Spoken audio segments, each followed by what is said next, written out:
So, it's funny, when I lead into something, I have to tell the story behind it, but just to keep it very simple, I was in the restaurant business. A lot of really great people start off with. Yeah. I started out in the restaurant business. I tell everybody, I always suggest people at some point in their life, obviously when they're younger,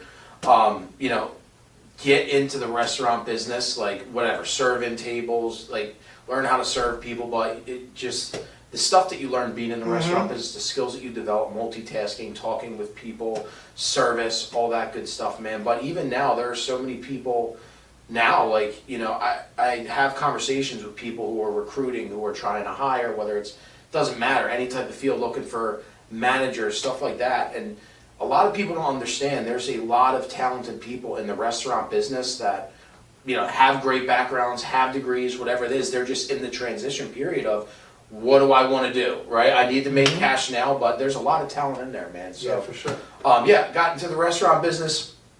Then, I got fired when I was 21. I was about to be the youngest GM in the whole company. That was the goal. I was the youngest kitchen manager prior. Did some stupid shit. Got fired when I was front of house manager. We won't go into details on that, but just know that happened, and everything happens for a reason. So that got me. I transitioned out of there, and I was like, what do I want to do? And I started bartending, and then, I always knew I wanted to be in a business. I always knew I wanted to get the most out of life, right? And that, and that's, at that time, it was like, all about finances, right? I want to make the most money that I possibly could because, I come from a background to where we always, my parents set us up, right? But it was always like anything extra. I never like to say I came from nothing, none of that stuff.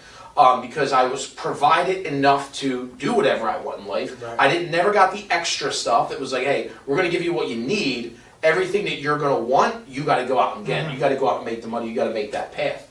So I watched the show